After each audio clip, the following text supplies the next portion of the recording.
Wife ready to wash her hands of meddling mother-in-law.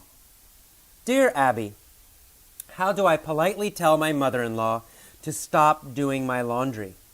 It all started when I was on bed rest due to my pregnancy. I didn't mind her doing an occasional load to help us out, but now she does it any time she's over to watch the kids. I'm very picky about how I do my laundry, and this is the main reason I don't want her doing it.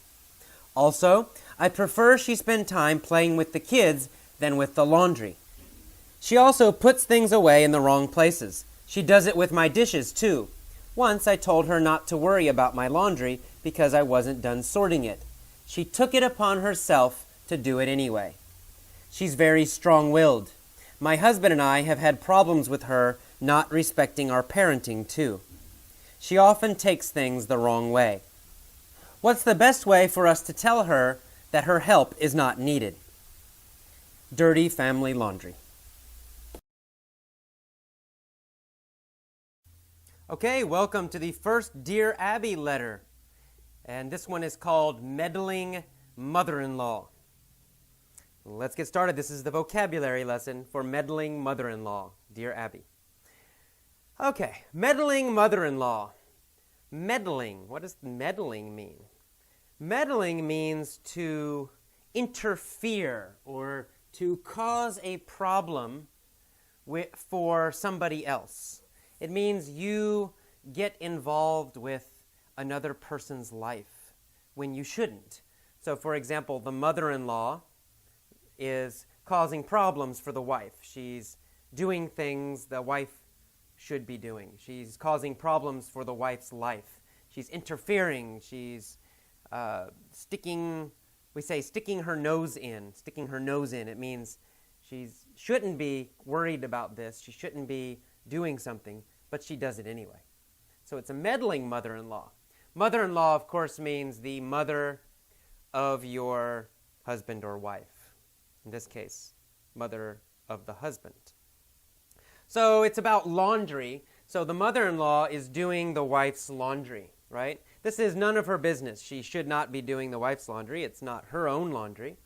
Since it's not her own laundry, she's meddling. She's meddling with the wife. She's interfering with the wife. She's doing the wife's job. Okay, and the title says, Wife Ready to Wash Her Hands of Meddling Mother-in-Law. Okay, that's another common phrase. To wash her hands of, or to wash your hands of. To wash your hands of something, or to wash your hands of somebody, means you're totally finished with them. You will never do anything for them again. You will never talk to them again. You don't want to deal with them at all. You're totally finished with them. So wash her hands of mother-in-law means the wife is ready to completely forget the mother-in-law, break her relationship, not talk to her anymore, not see her anymore, nothing. She wants to wash her hands of the mother-in-law. You could say maybe you're tired of English, right? You're sick of English, so you say, I wash my hands of English. It means you will never study English again. You're totally sick of English. You will never do it again, never speak it again, never study it again. Hopefully that's not true. Don't wash your hands of English. Okay, wife ready to wash her hands of meddling mother-in-law. And then down in the first sentence is Dear Abby, the first line. It says, the mother-in-law is doing my laundry. Laundry means dirty clothes, right? Laundry, dirty clothes that need to be washed. So if you do the laundry, or do my laundry, or do your laundry, it means you wash your dirty clothes. So doing the laundry means washing clothes. So the mother-in-law is washing the wife's family's clothes. And she said it started when she was on bed rest. That's a common phrase. To be on bed rest. To be on bed rest. It's a phrase. You have to learn the whole phrase. To be on bed rest means you must rest in your bed all day. You must stay in bed all day.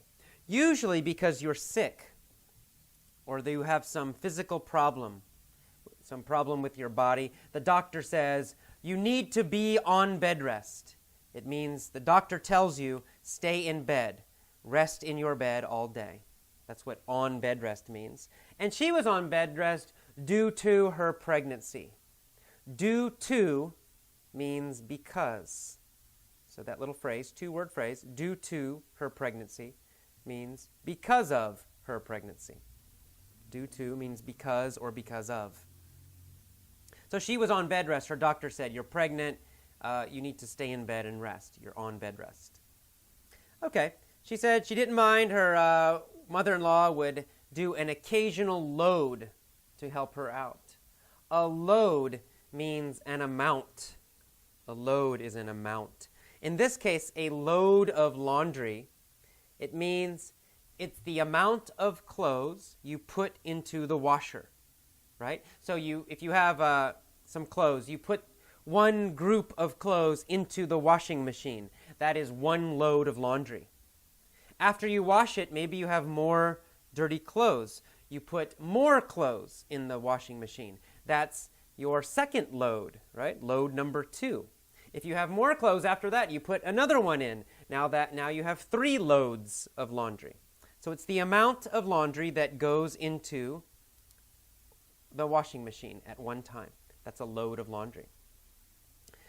But then the wife said, I didn't mind that, but now she does it anytime she's over to watch the kids. So when she's over to watch the kids. When she's over means when she's visiting. We say, hey, come over to my house. Come over to my house means visit my house. So if the mother-in-law says she's over to watch the kids, it means she's visiting to watch the kids, to help watch the kids. So come over or to be over, it means to visit. Okay, then the woman says, I'm very picky about my laundry. Picky, that's with a CK sound. K, picky. So don't say piggy with a G, then that's a little animal, right? Don't say that. You have to say picky with a strong K sound. Picky. She's very picky about her laundry. It means she has very, very specific ideas about how to do laundry. It means the laundry must be perfect, must be done exactly one way. So, for example, if I am picky about food, it means I will only eat certain kinds of food. The food must be exactly like I want it. Let's say I'm picky about spaghetti. If they bring some spaghetti, some noodles, right? And I eat it and I say, oh, this noodle, it's too hard. And then the restaurant brings me more noodles. And I say, oh, these noodles are too soft. And then they bring me more noodles. I say, these noodles are too hot. And then they bring me more. These noodles are too cold.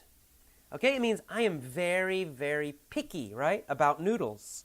The noodles must be perfect for me. It means they must be one way only. They must be exactly how I want them. That means I am very picky about noodles.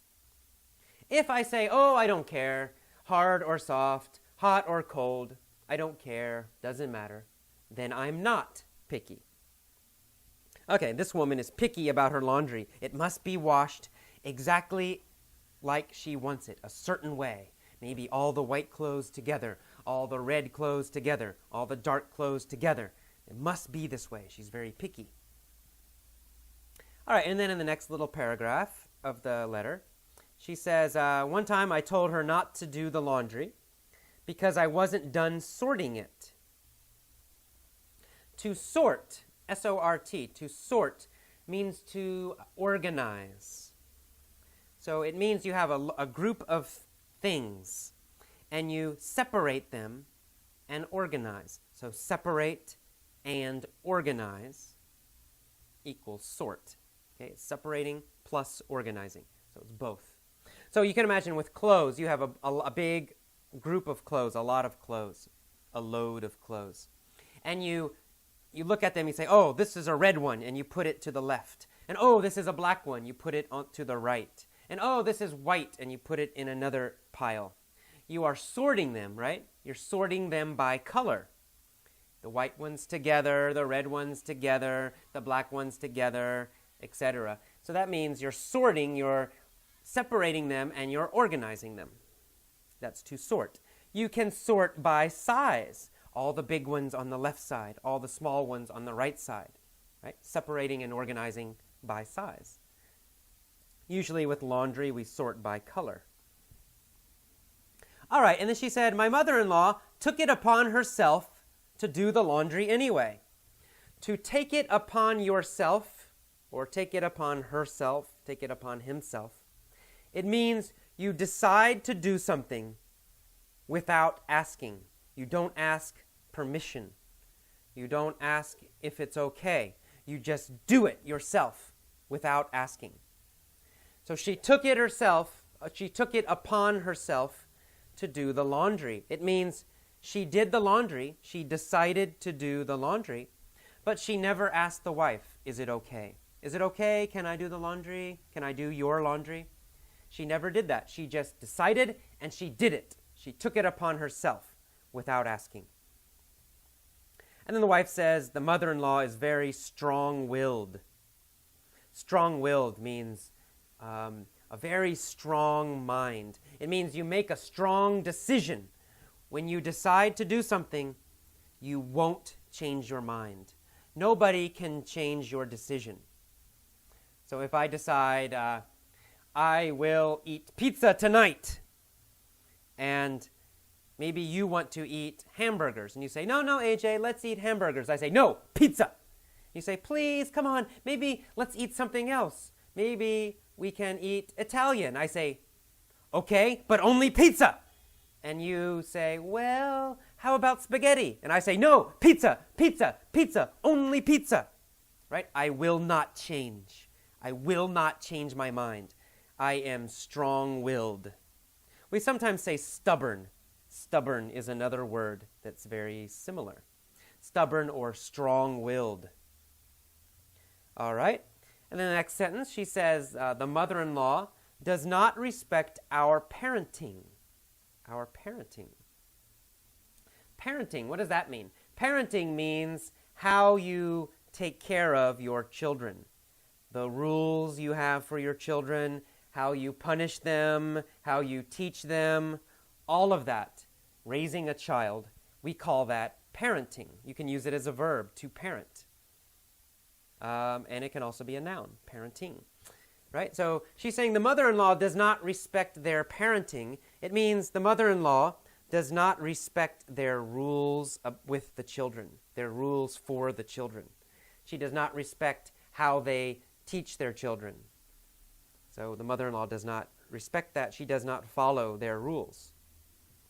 Okay, and then finally, the mother-in-law often takes things the wrong way. To take something the wrong way means to misunderstand it, usually in a negative way. For example, if you say, AJ, don't take this the wrong way, but your English class is a little boring. Right? And then I get angry. What? What? Why are you criticizing me? Why do you hate me? Right? I take it the wrong way. You don't hate me. You don't want to be bad to me. You're just suggesting something politely. But I get angry. I misunderstand, right? I don't understand what you're telling me. I decide that you hate me. I take it the wrong way.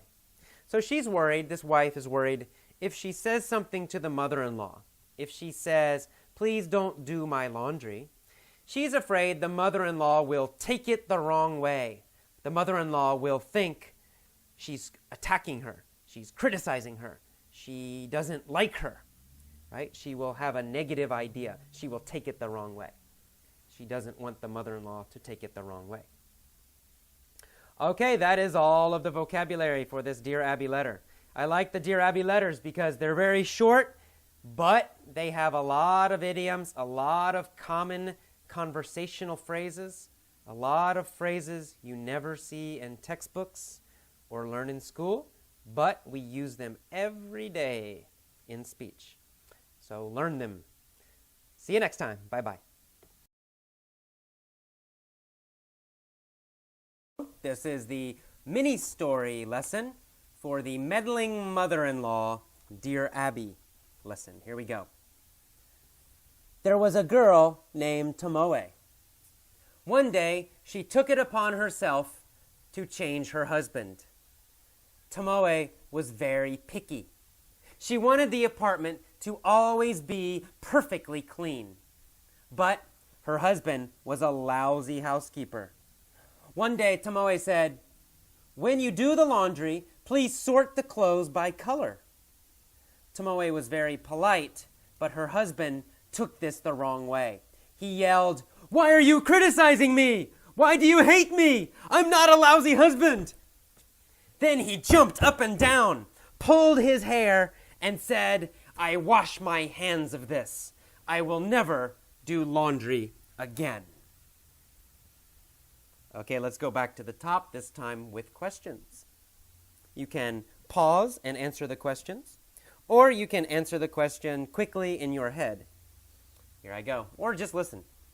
There was a girl named Tomoe. One day, she took it upon herself to change her husband. Did somebody tell Tomoe to change her husband? No, nobody told her. She took it upon herself. Did Tomoe decide by herself to do this, to change her husband? That's right. She decided all alone. She decided herself, "I will change my husband." Did she take it upon herself to change her mother? No. She didn't decide alone to change her mother. She decided by herself to change her husband. She took it upon herself to change her husband. Did she take it upon herself to clean the house? No, she didn't take it upon herself to clean the house. She didn't decide, I will clean the house. No, she took it upon herself to change her husband. What did she take it upon herself to do?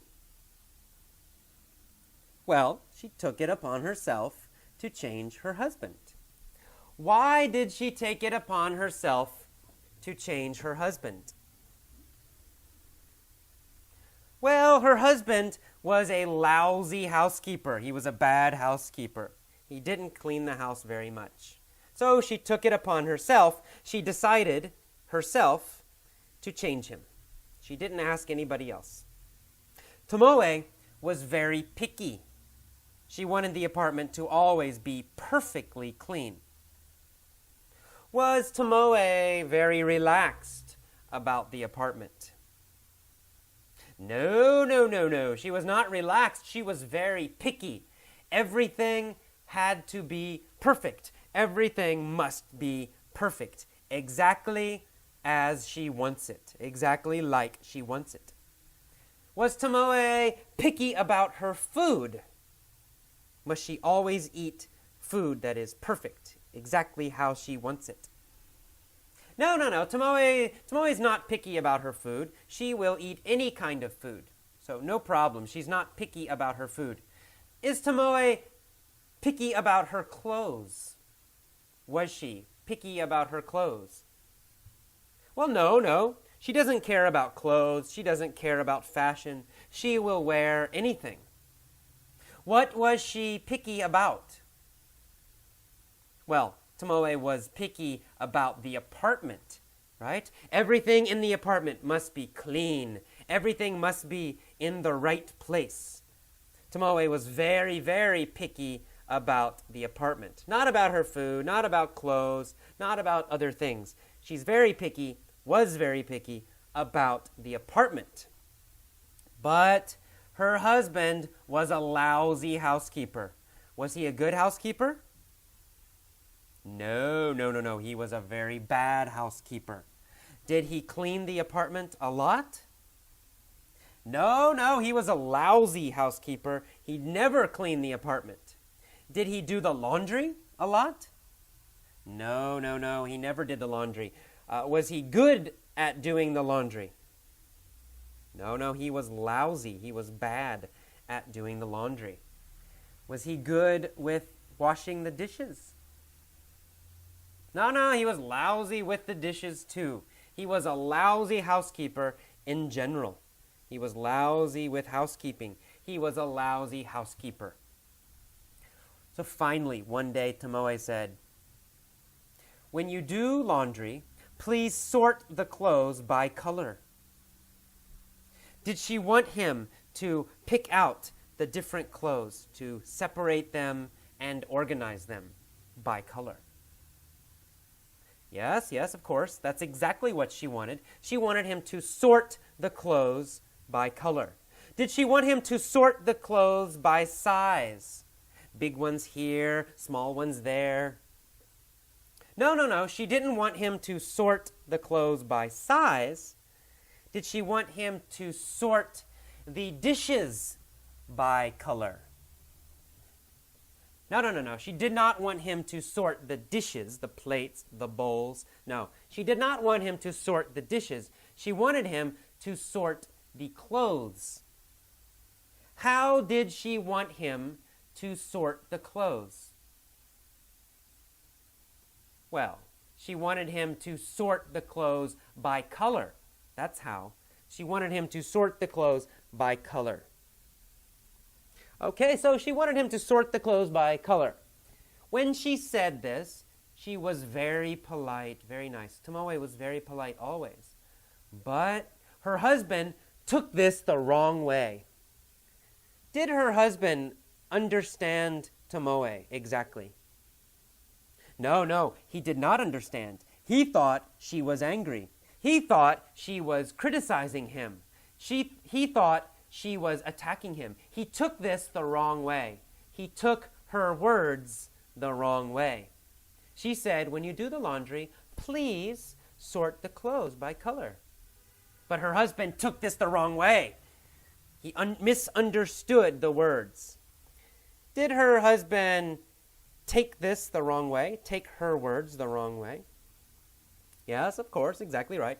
He took her words the wrong way. Did her mother take it the wrong way? No, no, no, no. Not her mother. She wasn't talking to her mother. Her mother didn't take it the wrong way. Her husband took it the wrong way. What did her husband take the wrong way? Well, her husband took her words the wrong way. Right? She said, "Please sort the clothes by color." He took that the wrong way. After he took it the wrong way, what did he do? Well, he took it the wrong way, then he yelled, "Why are you criticizing me? Why do you hate me? I'm not a lousy husband." Did he think he was a bad husband?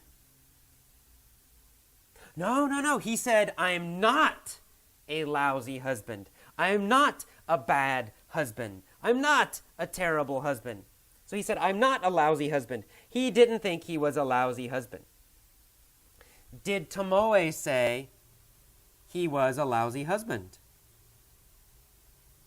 No, of course not. Tomoe's polite. She didn't say that. She didn't say, "You are a lousy husband." She only said, "Please sort the clothes by color." But he took that the wrong way. Then he jumped up and down. He pulled his hair and he said, "I wash my hands of this.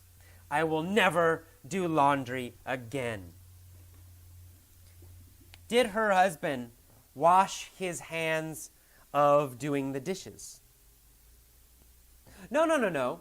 He didn't decide never to do the dishes. He will continue to do the dishes. He washed his hands of doing the laundry. Did he wash his hands of all housekeeping? No, no, he didn't wash his hands of all housekeeping. He didn't quit all housekeeping. He will still do some other things. But he washed his hands of doing the laundry. Will he ever do the laundry again? Will he ever do laundry again? No, absolutely not. No. He will never do laundry again. He washed his hands of doing laundry. He said, I wash my hands of laundry. Yep, it means he will never do laundry again. He will never help with laundry again. He will never touch laundry again. Never. Did he wash his hands of the relationship, of his marriage? No, of course not. He didn't quit his relationship. He didn't quit his marriage. He said, I wash my hands of laundry. He will never do laundry again. Okay, very good. One more time, up to the top.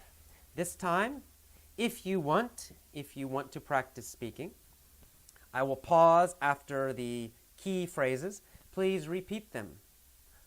When you repeat, copy my pronunciation.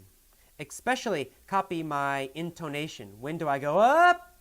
When do I go down? And remember, in English, we start high, and we drop. So listen for that and copy it exactly. Here we go. There was a girl named Tomoe. One day, she took it upon herself to change her husband. One day, she took it upon herself to change her husband. Very good. Tomoe was very picky. Tomoe was very picky. Good. She wanted the apartment to always be perfectly clean, but her husband was a lousy housekeeper. But her husband was a lousy housekeeper. Good. One day, Tomoe said, when you do the laundry, please sort the clothes by color. Okay, very good. Please sort the clothes by color. Good. Tomoe was very polite, but her husband took this the wrong way. Good. But her husband took this the wrong way. Very good. He yelled, "Why are you criticizing me? Why do you hate me? I'm not a lousy husband." Good. I'm not a lousy husband. Very good. Then he jumped up and down, pulled his hair, and said, I wash my hands of this. Good. I wash my hands of this. Very good. I wash my hands of this. I will never do laundry again.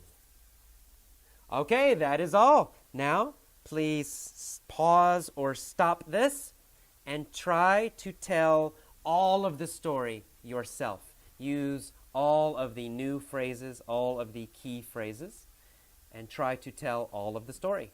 If you can't, don't worry, relax, just listen again. Try to listen to it every day. See you next time. Bye-bye. Hello. Welcome to the Point of View mini story for the Meddling Mother-in-Law lesson. Let's get started. In our first version of the story, we will start with the phrase, right now. Okay, the original story was in the past, so now we're going to start with right now. Right now, there is a girl named Tomoe. She takes it upon herself to change her husband. Tomoe is very picky. She wants the apartment to always be perfectly clean, but her husband is a lousy housekeeper. One day, Tomoe says, when you do laundry, please sort the clothes by color. Tomoe is very polite, but her husband takes this the wrong way. He yells, "Why are you criticizing me? Why do you hate me? I'm not a lousy husband." Then he jumps up and down, pulls his hair, and says, I wash my hands of this. I will never do laundry again. All right, very good.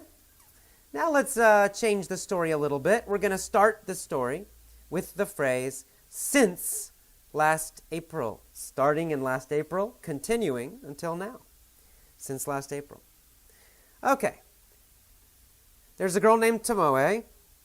Since last April, she has taken it upon herself to change her husband. Since that time, Tomoe has been very, very picky. She has wanted the apartment to always be perfectly clean. But her husband has always been a lousy housekeeper. One day, Tomoe said, "When you do the laundry, please sort the clothes by color." Now, at that time, Tomoe was very polite, but her husband took it the wrong way. He yelled, "Why are you criticizing me? Why do you hate me? I'm not a lousy husband." Then he jumped up and down, pulled his hair, and said, "I wash my hands of this. I will never do laundry again." Okay, did you notice? Again, this happens a lot when we begin something with the perfect tenses. We often switch to another tense, often to the past tense. So we talked about one day, I didn't say one day. Tomoe has taken it upon herself to change her husband. It means she started trying to change him last April. She has continued trying to change him until now, or until this day where they had the argument. That's right. It started in the past and it continued. So we say she has taken it upon herself. Has taken. And we say Tomoe has been very picky. This gives the idea that something changed. Maybe in April something happened. Because before April, maybe she wasn't picky. But since April, she has been very picky. Starting in April until now. You get the idea. But then when I say one day, Tomoe said, okay, one day is your clue. One day tells you, aha, it happened and it's finished. So switch to the past tense. All right, and now let's do our little, we can imagine we're telling a story about the future. Maybe it's a movie idea. Maybe it's any kind of story. But it's going to happen. Here we go. There will be a girl named Tomoe. One day in the future, she will take it upon herself to change her husband. Tomoe will be very picky. She'll want the apartment to always be perfectly clean. But her husband will be a lousy housekeeper. One day, Tomoe will say, "When you do laundry, please sort the clothes by color." Tomoe will be very polite, but her husband will take it the wrong way. He'll yell, "Why are you criticizing me? Why do you hate me? I'm not a lousy husband." Then he'll jump up and down, pull his hair, and say, "I washed my hands of this. I'll never do laundry again." Okay, in that story, you heard sometimes it's hard to hear the future, right? In the textbooks, they tell you to say will. Will. He will do this. He will yell. I will go. But, in fact, when we speak, we don't usually say will, right? We combine it. We just say ol. There'll be a girl named Tomoe, right? There will be a girl. There'll be a girl. One day, she'll take it upon herself, right? Not she will, she'll. It's a contraction. We're putting the two sounds together. Tomoe'll be very picky, right? Instead of saying Tomoe will be very picky, we can say Tomoe'll be very picky, right? We cut off the wi. Instead of saying we just say ol. Tomoe'll be very picky. She'll want the apartment to be clean always. Not she will, she'll. Her husband'll be a lousy housekeeper. Not her husband will be, her husband'll. Okay? Now, this is not correct for writing. With writing, we don't usually say husband'll.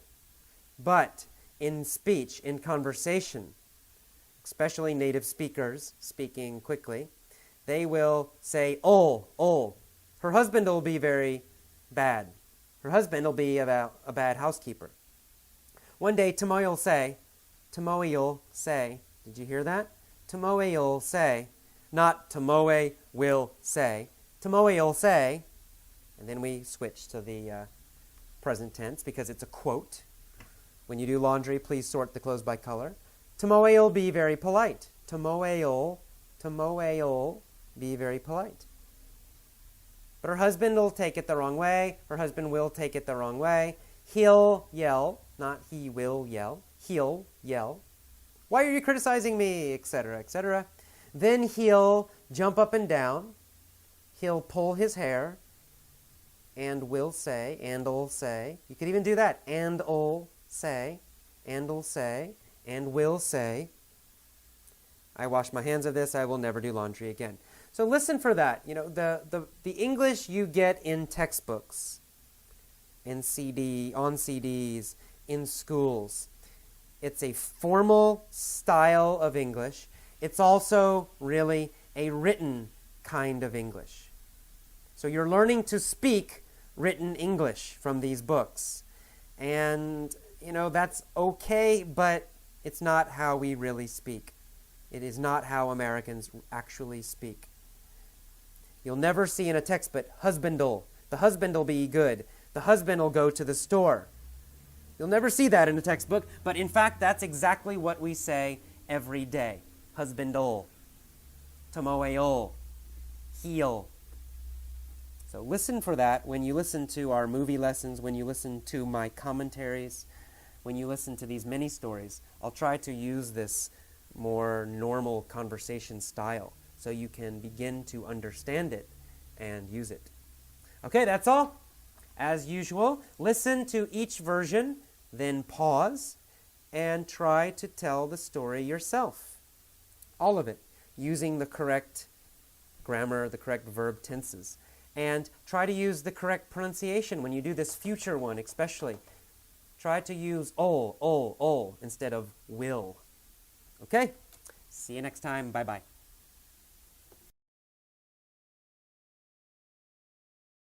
Okay, welcome to the commentary for the Meddling Mother-in-Law lesson. Let's get started. This is a Dear Abby lesson, our first Dear Abby lesson. Dear Abby is a very famous column in America. And remember, a column is a newspaper article that you see repeatedly, maybe every day, maybe every month, maybe every week. Dear Abby, I think it's every day. And Abby, the original Abby, the first Abby, her name was Abigail Van Buren. And I can't remember when she started, but like many, many years ago, 1960s, maybe 1950s, I'm not sure, but a long time ago. And people write her letters. They have a problem in their life. They ask her for advice. Abby, what should I do about my problem? And this has continued many, many, many years. The first Abby died, and now her daughter, I believe it's her daughter, continues the column, continues to write the column. So now people write her. They still write, Dear Abby, what should I do? So why? Why am I using Dear Abby on Effortless English? Well, a couple of reasons. The main reason, number one reason, is that Dear Abby letters usually contain very conversational English. People writing her, they don't write in a formal way, most of them. Okay, they're writing in a conversational way. So they use a lot of idioms. They use a little slang. They use common conversational phrases we use in real conversations, phrases we use in real speech, phrases we use every day. A lot of these phrases, you never see them in textbooks. You never learn them in school. Why? I don't know why, because they are very important. I mean, if you want to communicate in English with a native speaker, you need to know these phrases. We use them every single day. This is not special slang. These are idioms. These are phrases we use all the time. So I like that about Dear Abby. Other newspaper articles are formal. They use a written style of English. which is fine. It's good to know that also. But you also need to know the casual, everyday phrases that we use. And Dear Abby is a good place to learn them. So another good thing about Dear Abby, my second point, they're short. These are short letters. So you don't need to read a long, long letter. However, they're short, but they have a lot of good stuff, a lot of good phrases. Even though this letter is very, very short, there's still several words and phrases we can learn from it. So I like that. And why do I like short? Well, I like short because it allows you to go deep, right? You can really focus on this little short article, which will have maybe, I don't know, it depends on your level, but it will have at least one new phrase, hopefully, maybe a few new phrases. Maybe you know these phrases, but you can't use them. Maybe you kind of know them. I think I know it, but you never use them. Well, by using something very short and simple, you can learn these new phrases. You can practice them many, many, many times. You can learn them deeply. You can internalize them. Remember that word? Internalize them. You can learn them very deeply. So that's another reason. And reason number 3, Dear Abby letters also have a nice bit of culture, a little bit of American culture. You can see some common problems that American people, American families, American relationships have. These people are writing about everyday problems. Now, some are a little strange. Some are quite normal. This one is very normal, the meddling mother-in-law. This is a problem probably many American wives might have. In fact, another point 4, I guess, is that in fact, these are problems many people have in the world, not just America, right? Difficult mother-in-law, that's a problem that every country has. People in all over the world, wives have problems with their mother-in-laws. And husbands also have problems with their mother-in-laws. It's a common problem. So I like that. It connects you to everyday problems. And that's also a nice way to learn. You can actually imagine these situations. Finally, one last point why I like Dear Abby letters, why I'm using them. They're great for discussion and forums because every letter, the person asks for advice. What should I do? Well, Dear Abby, she writes her answer, but in Effortless English, I will not include her answer. Why not? Why don't I include Abby's answer?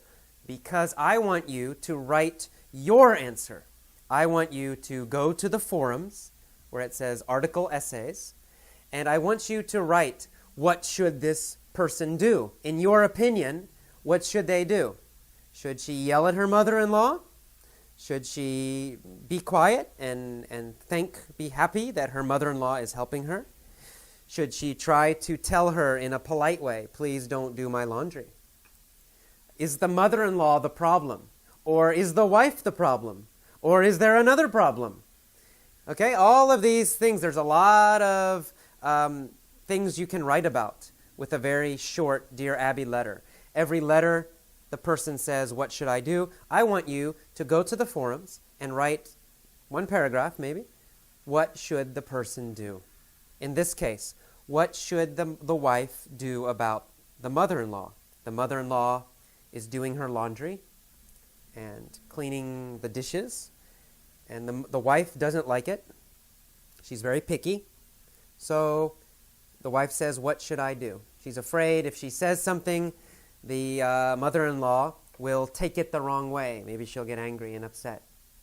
So what should she do? I don't know. Go to the forums and write your opinion. What should this woman do? So with Dear Abby letters also, I use them in my class here in San Francisco. I use them really almost every day to try to teach real conversational phrases, not just formal written textbook English. And in fact, some of my students are joining Effortless English to review. So I use these letters in my class, then I make an Effortless English lesson, and my students in San Francisco can listen to the same lesson. They had it in my class, and now they can review it again and again and again. I hope that helps them. For other members who don't live in San Francisco, it's okay. You can listen as many times as you want. That's why I love MP3s. I love audio lessons. To be honest, Effortless English is a better way to learn English than my classes in San Francisco. My classes in San Francisco, the students pay, $300 a month or more. You're paying, $50, $60, $70, $77 for a year. But I think you have a better deal. I think you will learn English better than the people in my class. Why? Well, simple. Review and repetition. Review and repetition. My students in my class, they hear these lessons only one time. So when I taught them the Meddling mother-in-law letter, and they learned the new phrases, they enjoyed it. We practiced it. We did some mini stories. And then they went home, and they never looked at it again. They never heard it again. They never reviewed it again. So what happened? Well, they forgot. They forgot most of it. How do I know they forgot? Because the next day I asked them, what does take it upon yourself mean? And nobody knows.